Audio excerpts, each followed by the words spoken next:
It's time for Doctor Who Sunday. Hello and welcome back to Chat About It, Don't Shout About It with me, Rachel, the Queen of the Woke, as crowned by one of my haters. Crown you Queen of the Woke! Let's chat about it. Please let me know what you think of today's story, and please do keep it friendly in the chat below. Today we are finally, get it? Finally discussing the City of Death. You know that one that I was meant to do weeks ago, but that one, yeah, I never did it. To vote on the current poll, please head on over to the post page where you can find it. Now, David Agnew was the writer of City of Death, but David Agnew was otherwise known as Douglas Adams and Graham Williams, with the original concept for this story being by David Fisher. It aired from the 29th of September to the 20th of October 1979. The Doctor and Romana are on holiday in Paris when they experience some time slips. At first, the Doctor chooses to ignore it and they go to see the Mona Lisa in the Louvre. Whilst there, they experience another time slip and the Doctor appears to pass out, when in fact he was stealing the bracelet from the Countess. He and Romana are followed by Duggan, a police officer. However, all are eventually captured by the henchmen. At the end of part one, we see that the Count is in fact a Jaggeroth that we see at the beginning. They arrive at the chateau, and he is very interested in them and the Doctor him. They get put in the cellar as prisoners, but it's not too long before they escape the assistance of the sonic screwdriver and meet Professor Kerensky, who had been working on some kind of time machine that he would believe would solve world famines, but the Doctor realizes it is not correct. He had created a space-time continuum, yes, but it was incompatible with Earth's. He could stretch time forwards and backwards, but he was never able to break into it. The Doctor then has to figure out why the Count needs a time machine, and when he does, he has to do everything in his power to put a stop to him from ending the human race for the sake of his own. Now, this one for me was like a first time watching again. I have the vaguest of recollections with watching this story the first time round. All I could remember was the Jaggeroth. That was it. I couldn't remember anything else about it.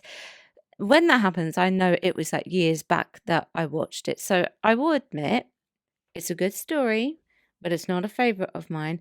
I often feel like this series is perhaps a little bit where we see some of the cracks in Tom Baker's performance. Not massively, just tiny bits here and there. It's not a bad one, don't worry, and I will never say that about him. I am of the opinion that he stayed in the role for way too long, and that opinion will never change. Colin Baker rules, and that opinion will never change, and we can all agree to disagree on that, can't we? Now, the creators took it to Paris. Location filming is key for this particular story. Now, I quite like seeing the sights of Paris. It sets the mood, it sets the tone, which is great because it allows for a crossover between history, art culture, and heists and sci-fi and all those glorious things that we hear about and see. Well, maybe a heist is not actually what we want, but you know what I mean. It's a very good balance. The only downside to filming abroad in classic is the running. Now it's not like what is it? Arc of Infinity? Is it that one where they have all that running? But it always feels like whenever we are abroad, a lot of running takes place in these particular stories, particularly in part one when they are being chased by Duggan, and then also later on in part four. It's just a minor qualm, really, as it doesn't impact the story all that much. It's just tiny little bit. You know, you're like, could this story have easily been 3 parts? Not that it matters, really. It really doesn't at the end of the day. I really like the character of Duggan. Quick question, though, to you. Do you think he would have made a good companion?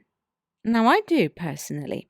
He offers a wonderfully hearty contrast to Tom Baker's Doctor and Lalla Ward's Romana. He did the asking of the questions and the rash thinking that the companion so often does. It's not something that we see so much from Romana.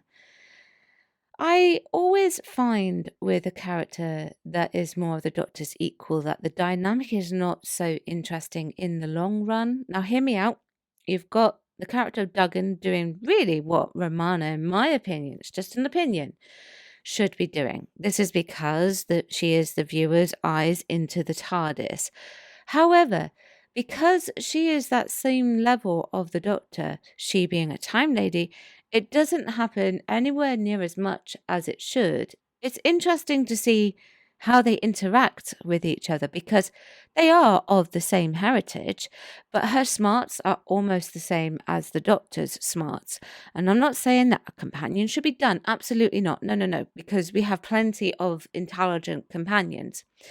It's almost like the equivalent to Liz Shaw and the third Doctor, this particular status. I would suggest that Romana even more so than Liz Shaw, because she also has the otherworldly knowledge that perhaps Liz Shaw wouldn't have had. This story does show how wonderfully smart she is, though, Romana, and they are truly highlights of the story. I've not got an issue with them being there despite the observations that I've just made. I think, is this the first story where I've covered Lalla Ward with as a companion? I think it is. I can't remember. I think it is. The scene with the Chinese puzzle box, for example, is charming. She is told that she wouldn't be able to open it, and well, big surprise, she does, but I really like it, and her reaction is very, very lovely. That's not to say, though, that she's not without her uses. She discovers that the secret room, which then moves the story along at the rate of knots, where the 6 fake Mona Lisas are, and then there's going to be a 7 that's going to be obtained. It allows for them to figure out what the Count wants these paintings for. This is because there are 7 people who want it, and it does kind of tie into history. I did a double check because I knew there was more than one Mona Lisa that was allegedly painted, and apparently it was 2 painted by Da Vinci. I also like the fact that the Count, being an avid collector and a thief, is a ruse for Sorry, I'll get there in the end. For what he really wants. I would say that Lalla Ward would be my preferred choice of Romana, and that has nothing to do with the difference in story count or anything like that. I think Lalla had more time to work on the character compared to Mary Tam. I know that she worked in depth with the costume designer, and I think she had some brilliant writing that was sent her way, particularly in this. So, although I've critiqued it, I am pretty open minded about Romana at the same time. So there is that, I guess. I also think that the character of Duggan tended to present what the Doctor did not like to do, like violence, for example, which is something that the companion also needs to do. The ability to defy the Doctor. Romana does do that, but she doesn't do it all that much in this particular story, which is absolutely fine. It's absolutely fine, honestly. Duggan uses his brute strength and his fists, much to the Doctor's dismay, because it wasn't needed, but the Doctor was thrilled when it was needed, and he was most likely thrilled because he didn't have to do it himself. Now, Romana in this also sows the seeds for the resolution by helping the Count, played by Julian Glover, to build what was it called? A field interface stabilizer, so that he could stop himself from pushing the button that destroyed his race, the Jaggeroth, which is something that I love. I love time loops and the convolution and the mind-bending thoughts that they make you think. Wouldn't the Count be stuck doing the same thing again and again and again? My mind really goes over there when I think about these types of things. It's like it's what RTD would love to call timey-wimey. And all that nonsense, which I don't really like hearing it called, to be honest with you. Then you have all these fabulous time slips that happen in part 1, and I almost wish that there were some more than what they did, but it's okay, it's fine. not a big deal. It doesn't impact the story all that much in that sense.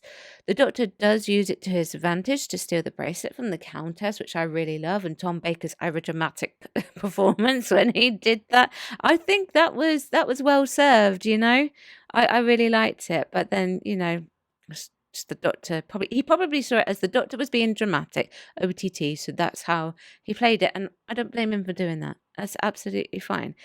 And obviously then him stealing the bracelet triggers the main part of the story, and is to be expected with this version of the Doctor.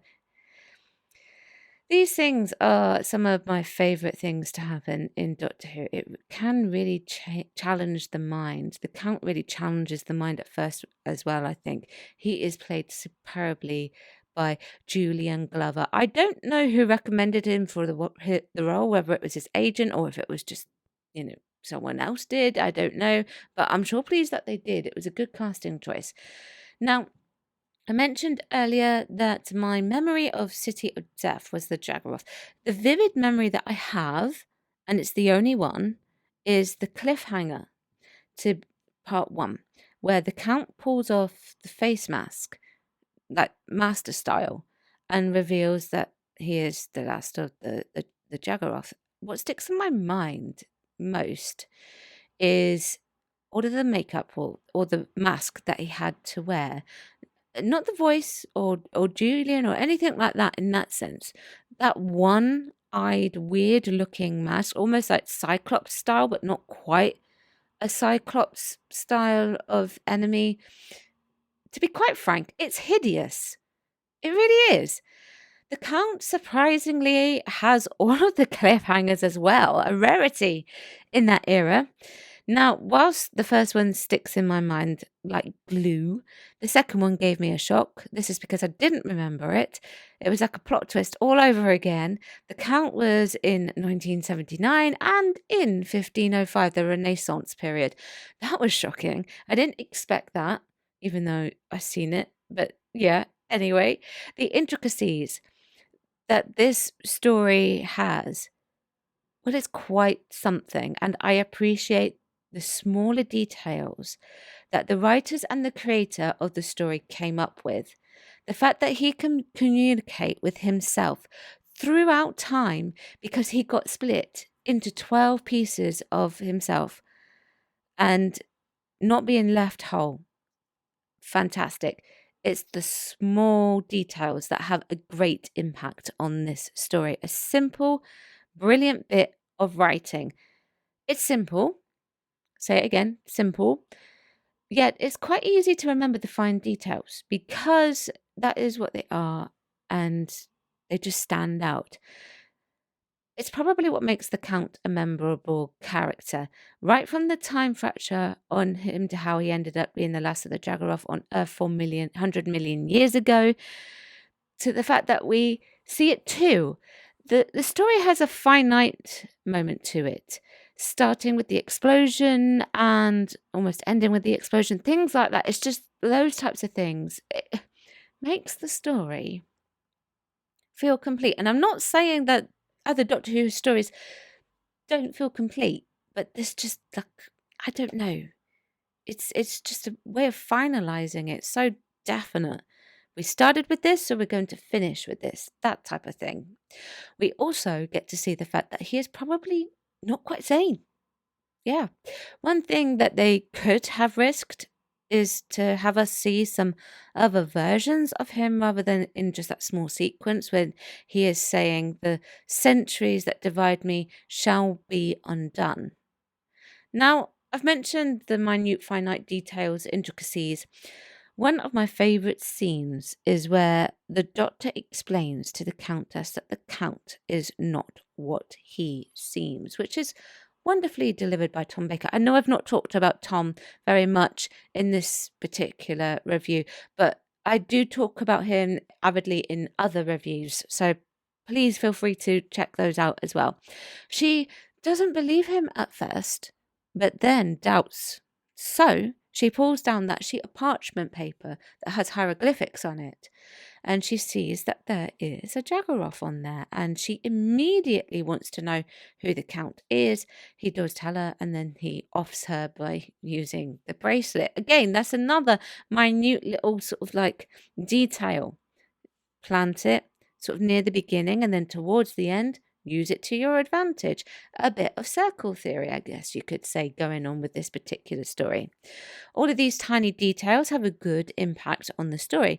Even the scene where the Doctor writes on the back of the boards in felt tip that will be the fake Mona Lisas. They are fake, or this is a fake, or something like that. I can't remember what he wrote now. Sorry about that, people. Okay, I do apologize. So when they are X-rayed, that writing will show up.